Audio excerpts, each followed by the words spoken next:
እሺ አሁን ደግሞ እነዚህን ሰዎች ስታዩ ስለ ዚሚ አፕ ልናወራ ነው ማለት ነው። ይሄን ስትነኩት የምንወያይበት ነገር የምንነጋገርበት ነገር ምንድነው? ስለ ዚሚ ፕላትፎርም ይሆናል። ዚሚ ምንድነው የሚለውን በአጭሩ ለመመለስ እንሞክራለን በዚህ ቪዲዮ። ዚሚ ማለት ዓለም አቀፋዊ ማህበራዊ መገናኛ ፕላትፎርም ነው። በዚህም ከተለያዩ ሀገራቶች የመጡ ሰዎች ጋር በቀጥታ በፓርቲ በመክፈት በድምጽም መነጋገር እንችላለን ማለት ነው። ይሄ ለምን ይጠቅመናል?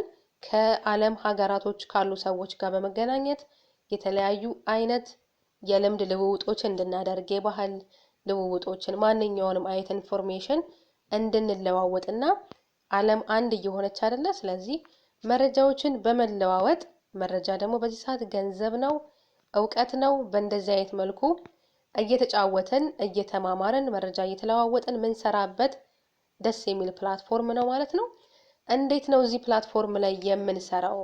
እንዴት ይሰራል? ዚሚ ላይ እንዴት ነው የምንሰራው ብለን ካልን ዚሚ ላይ ከሰዎች ጋር በቀጥታ አሁን እንዳልኳችሁ በድምጽ በመነጋገር የራሳችሁን ፓርቲ በመክፈት የተለያዩ ጨዋታዎችን እና የተለያዩ ማህበራዊ እንቅስቃሴዎችን በማድረግ ኮይን እና ስጦታዎችን እንቀባበላለን እዚህ ላይ ማለት ነው። እነዚህ የምታገኟቸው ኮይኖች ደግሞ ምንድናቸው?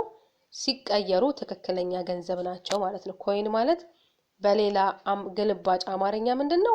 የገንዘብ ቅያሪ ማለት ነው። እነዚህን የምታገኟቸውን ዳይመንዶችም ይሆኑ ኮይኖችም ይሆኑ ስትጠራቀሙ በትክክልም በባንክ ቤት ወደ ብር መለወጥ የምትችሉት ነገር ነው ማለት ነው። ስራውና አሰራሩ ይሄን ይመስላል።